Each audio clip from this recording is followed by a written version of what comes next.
So in the last episode we got all of the wiring sorted out on this control plate, and as you can see I've also had a bit of a dig through my parts bin and managed to find the correct switch tip. As far as we can tell it's working okay, the switch is functioning properly.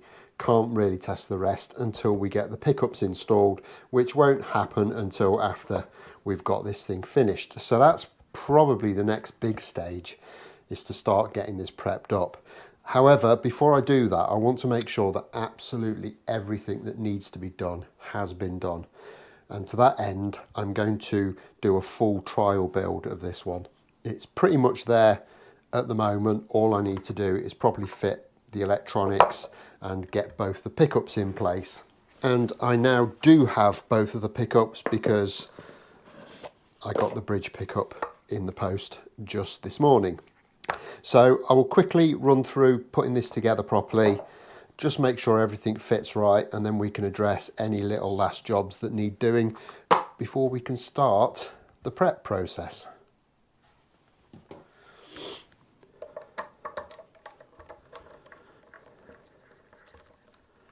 Now I've had the neck pickup in before and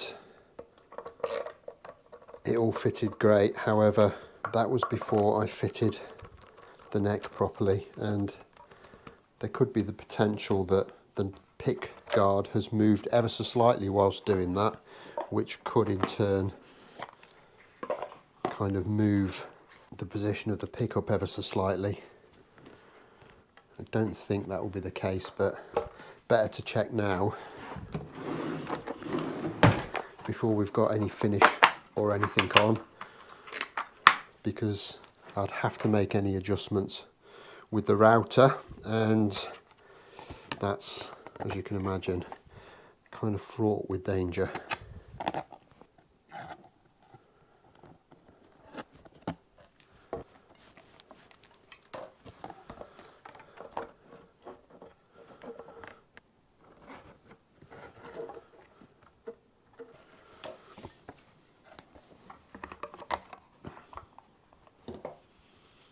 And that seems to be fitting in okay.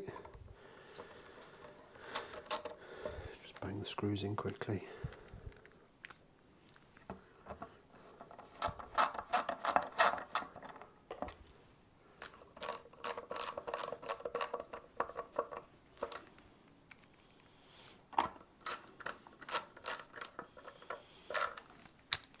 Next up,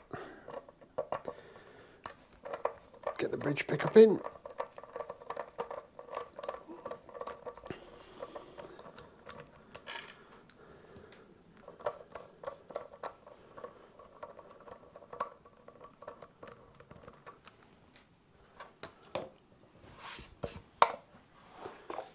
And this pickup is, again, it's a Tone Rider, and it is the T1B Telecaster bridge pickup, also known as the Vintage Plus bridge pickup. I've used these a number of times and I like them very much indeed. They do a slightly hotter version of this as well, which I did consider, but it being out of stock kind of made my mind up for me.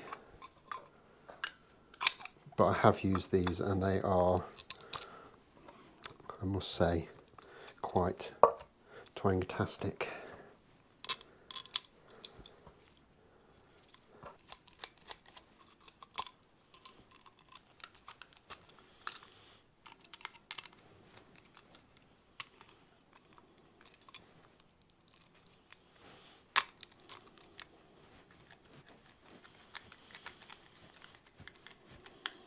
Well, the problem I might have here is that the route might not be deep enough to take the pickup and the leads, so I'll pull them through, and that's gone in absolutely beautiful. So just get it screwed back down just to make absolutely certain.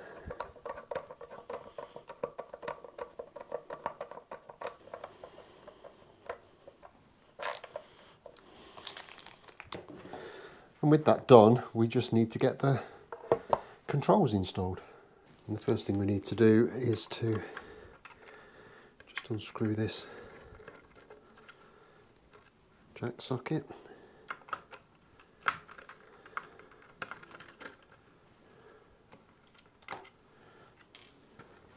And pop it out.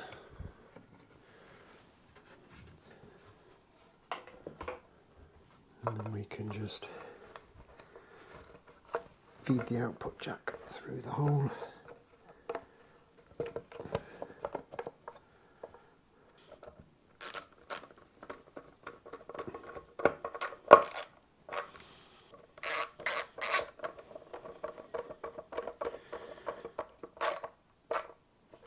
That's screwed in place. And just screw that on.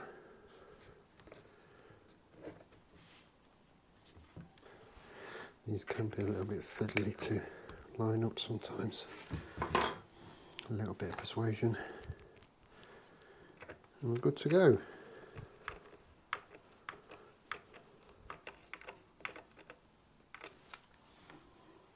And there it is all together, and we actually seem good to go. There is no issues getting everything in.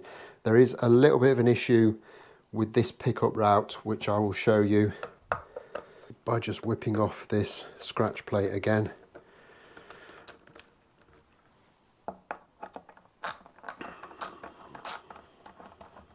And I'll just bring you in a bit closer with the camera.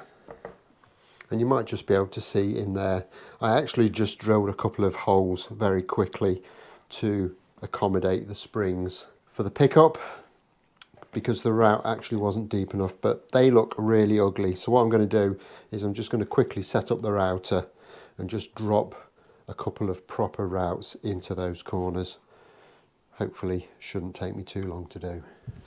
But to get into this route, I'm actually going to have to take everything off the body just for access purposes. So we'll just start kind of getting that stripped down now.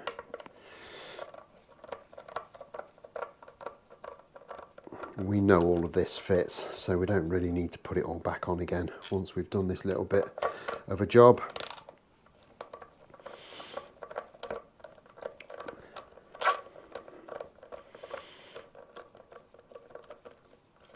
And just very quickly whip the neck off as well.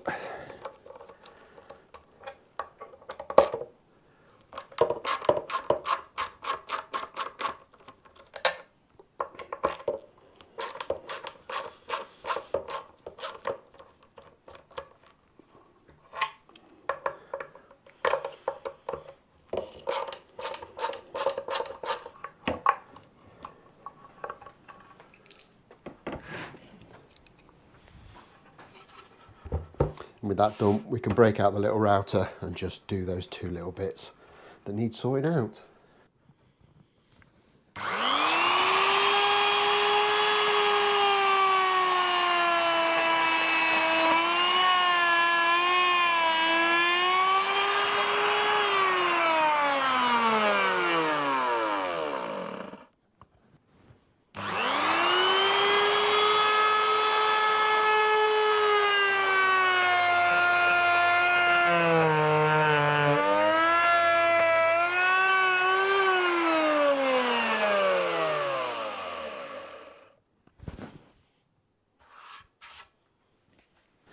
So that's a potentially quite dodgy little situation dealt with, and those little routes have gone okay actually. They look a lot better now and they'll actually function better as well. So happy that that's gone okay. So we can crack on now with getting this body prepared and ready for finishing.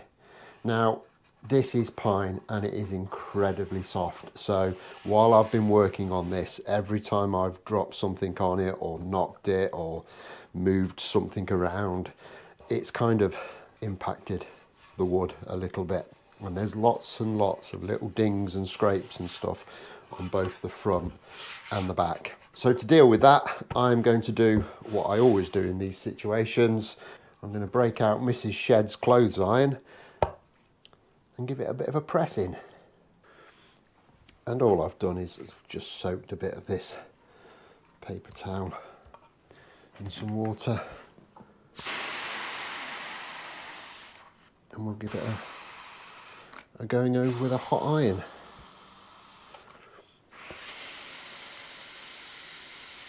And what this will do is it's going to force that steam into the fibres of the wood where they've been compressed and just pop them back out again. And it works incredibly well, actually. You'd be surprised how well you can remove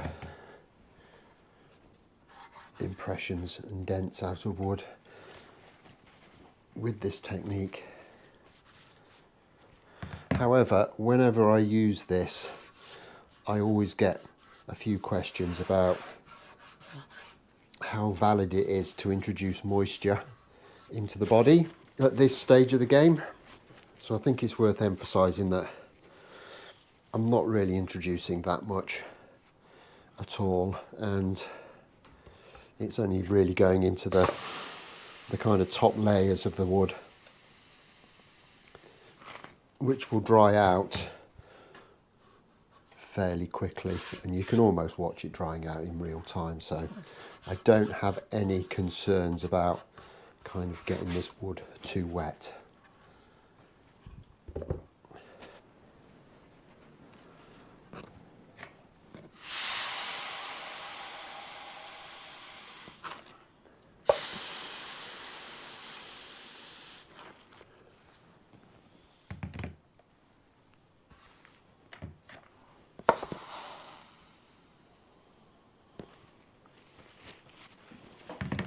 And with that done, I'm now going to go around and I'm just going to take a small countersink and just put the very slightest countersink on every single hole on the top of this.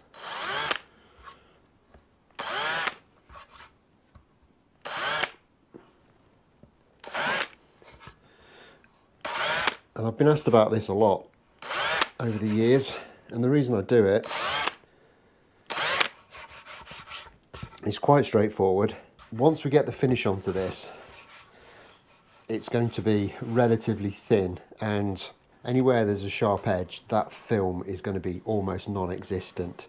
So what I'm achieving with the countersinks is just breaking that sharp edge to a slightly shallower one, so when we get some finish on, it will have a chance to actually coat over it rather than having a kind of non-existent film over the sharp angles.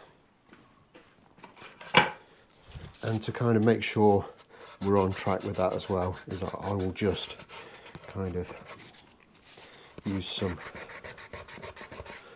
kind of relatively smooth sandpaper just to round that edge over ever so slightly.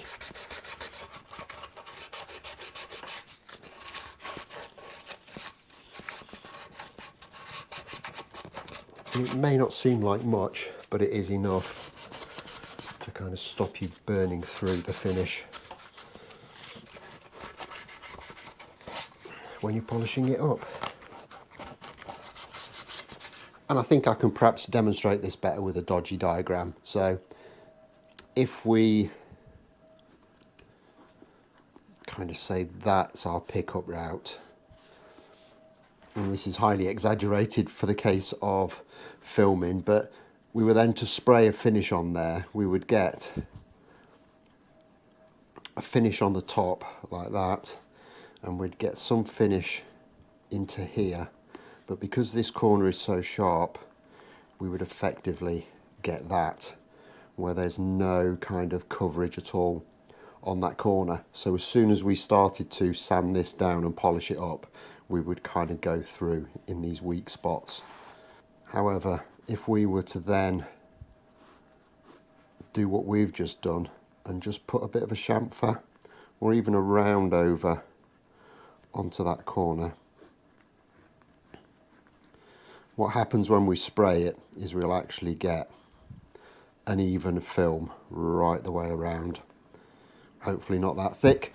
So when we then sand that back, we get a much better chance of not burning through.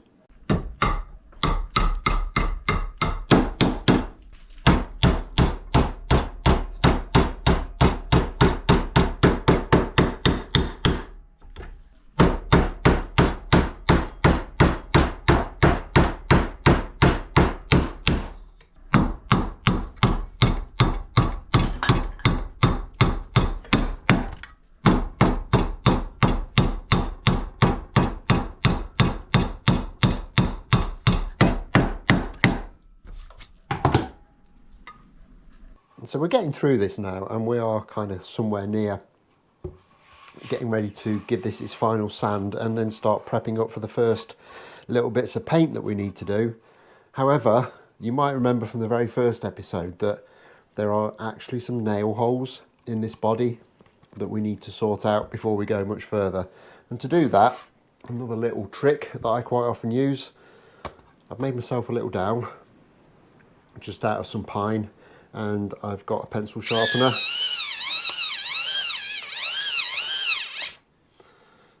Sharpen that to a point, a little bit of tight bond on there, into the hole.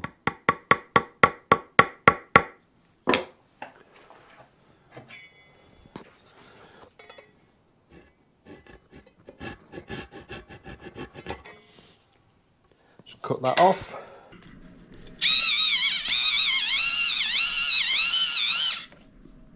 Again with the pencil sharpener.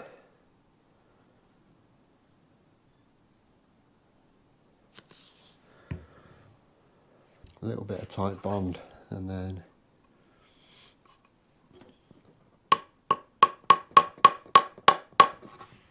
into the second hole.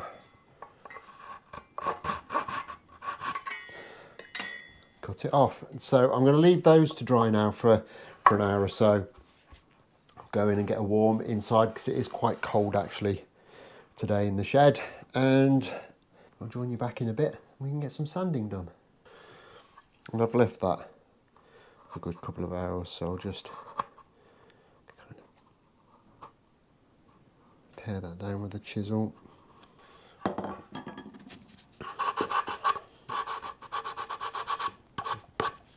And quick sand up. Should get that to where we need it. And this one's a little bit more involved.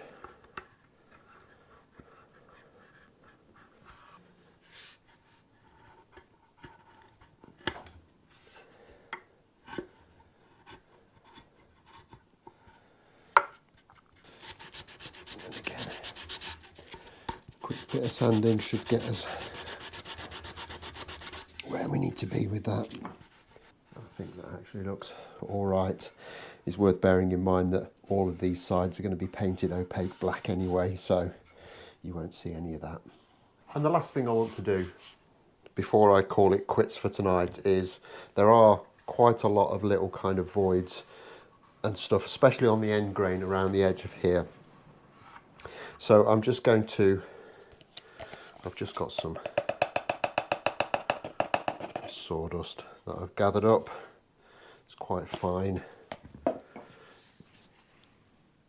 I'm just going to add some tight bond into that, make a bit of a paste, and use that to fill any kind of voids around the edge where it's going to get painted, so it won't really kind of matter too much if it isn't exactly a matching filler.